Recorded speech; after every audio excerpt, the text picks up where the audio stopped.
he was an opponent I never faced before, and so I think that always favors me. He did a good job. He was tough, strong, good position. I was able to catch him on a couple of reshots with my double, so it was a good day. How tough is it? You did it last year, but how tough is it to come back and get that bronze? It never gets any easier. I can tell you that. I think I wanted to hear my name in and outs right now, you know, and go out and wrestle Frank. And I think I prepared really.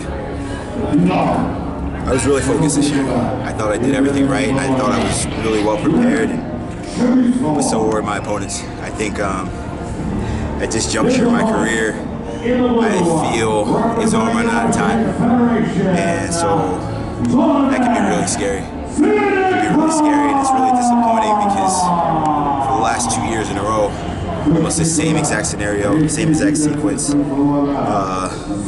with the same exact guy on the other side, and it may have cost me 2 world championships effectively. And so to think that the guy that I would have to wrestle in the finals was the guy that I beat 9-2 the last time we competed against each other is difficult. But that's what this tournament's all about. The best guys are the guys that can stay focused the longest, that can have the disciplined aggression necessary to get their hand raised through the entirety of the 6 minutes. Unfortunately, I've only been the best guy for 5 minutes and 59 seconds each of the last 2 years against Sidakov, and I'm going to have to continue to improve. The great thing about today is that I'm sitting into the finals of the Olympic trials next year, so if nothing else, that's a pretty big advantage. And I know we've got a guy at 79 kilos that's going to win a world championship tomorrow that I'm hopefully be waiting for, healthy and prepared. Yeah, I think part of why I've made it this far and have been this good for this long is because I've got heart. I've got a big heart regardless of the situation or the circumstance. I'm unwavered by what's thrown in front of me. It's not about what happens to you, it's more about how you respond to it. And a lot of people in 2016 called me a quitter. And I think that after watching the amount of devastation and heartbreak that I've taken over the last 2 years and still being able to come back and take 3rd place is a testament to my faith, how good God is, just the people around me, encouraging core group of people, and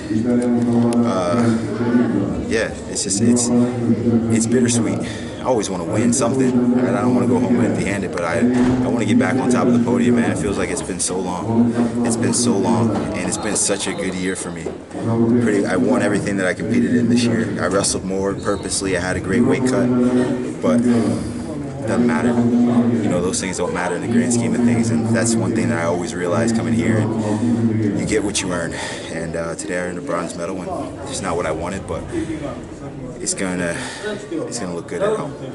You talked about your heart, but I guess the mental toughness in there as well. Those first 2 matches, what's going through your head is, you know, you're down 4 points, I'm thinking both of them, right? Yeah, I was down 6-2 right away, tight chest lock in the first match against the Belarusian, and then the second match against the Hungarian, I was down 4-0. Not what I expected, but I think that's why we train so hard, is so our conditioning can be in a place where we can come back in matches like that. You gotta be up 6 to 8 points to beat us, and I don't even know if that's gonna save most guys from the deficits that we can dig ourselves out of. So I knew that if I continue to wear on him, I could get him, but right, he'd score, I'd come back, he'd score some more, I'd come back, he'd score again. I don't think the referees were doing me any favors yesterday with all the white paddles for the consistent dirty effort that he was putting forth, but in the grand scheme of things, I think that those matches are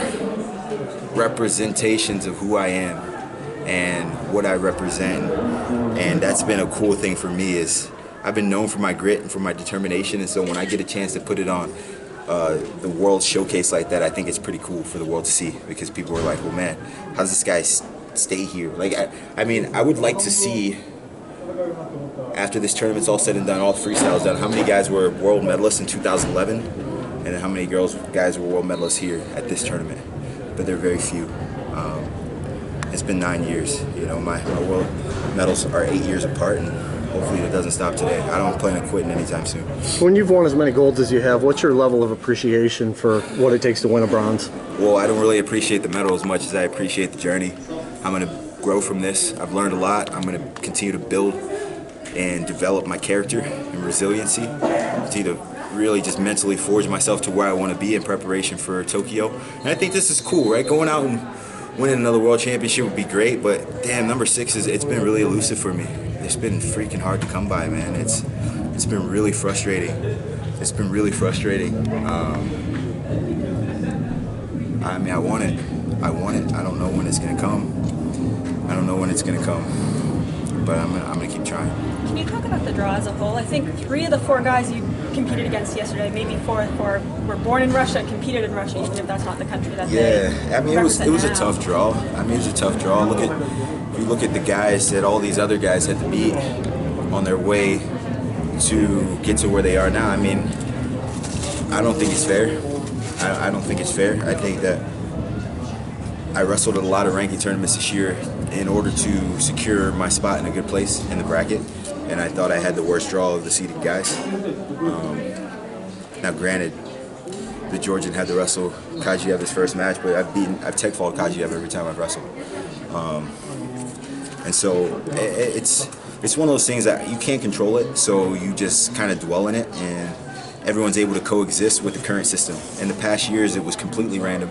David Taylor had the number 2 seed last year, and he had freaking Yazdani his very first match. So I don't know what the future holds or what it's going to entail. I know there's only going to be 16 guys next year at the Olympic Games, and so how the draws fall, they're going to do top 4 seeds, where guys will fall is going to be interesting to see. Yeah, I'm curious. What's the score out there? Anyone know? 1-0. I heard a takedown 2-0. I'll go check. Okay. Multitasking. Yeah. So next year you got James Green, your friend and training partner, coming up too. Is that going to make things like weird? I think there's going to be some houses divided. I think there's going to be a test of communication and friendship. There's going to be a lot of tension in wrestling rooms throughout the country and throughout the world, really. And unfortunately for us, we don't have guys that are going to go and wrestle for Bahrain and, and Hungary and all these foreign Middle Eastern countries that can afford to pay guys to come and live there and train there full time. So our guys are we're going to have to find a way to coexist in the same wrestling rooms, in the same homes, the same facilities, being alumni at the same school. And that's going to be really difficult. I'm not looking forward to it. I can tell you one thing, I'm not looking forward to it at all, but I think that we've had a solid enough friendship and a great coaching staff that we are going to learn to make this the best case scenario. How is that possible? I don't know. Hopefully we don't ever end up meeting each other in any of the tournaments. The great thing is I'm in the finals of the trials, and he's going to have to beat a lot of other people before he can get to me. But I think that as things stand now, we understood this, and we knew that it was coming. And now that it's arrived, we will sit down after we take a little break from this tournament, and we'll all come to terms with, hey, here's how things are going to go. Here's the tournament schedule that we're going to go to. Here's how training is going to look, and may the better man win. And I think that if you leave it at that, we can try to avoid the fiasco that happened in Iowa City back in 2016. Jordan, how much in the last 24 hours do you replay the last 20 seconds? Literally every second. I tried to sleep as much as I could last night, so I didn't have to think about it. It's one of the more difficult things that I've ever had to experience. It's reliving the same nightmare from last year. And when it happened, I knew I got pushed out. And so, the challenge was to hope, let's see what happens, right? Let's see what happens.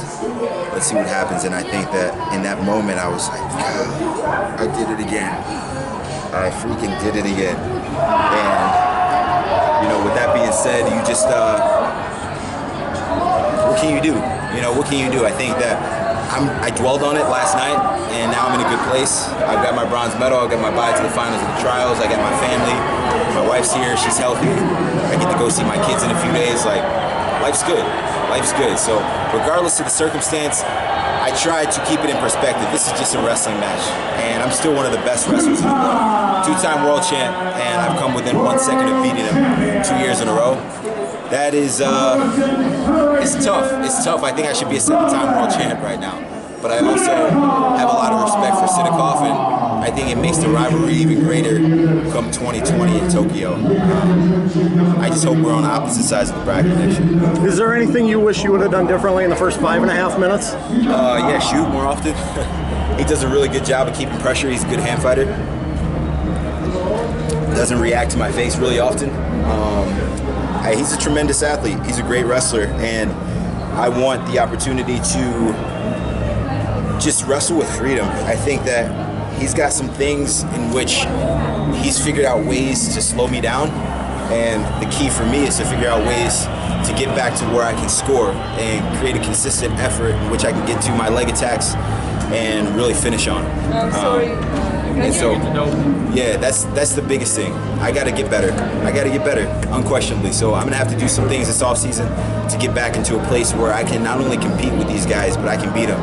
I don't want this to happen again, you know? I don't want this to happen again. 2 times is enough. 2 times is enough. I don't want this situation and occurrence to happen again in Tokyo next year. I'm going to be ready, and I'm going to take a couple weeks off, eat some pizza, some French toast, a lot of gluten. A lot of gluten. So get a look at these abs right now. When you see me in a couple weeks, they won't look like this. I got about 15 to 20 pounds to put on before I get back to work and spend some time with my family. Thank you guys. Thanks, Jordan.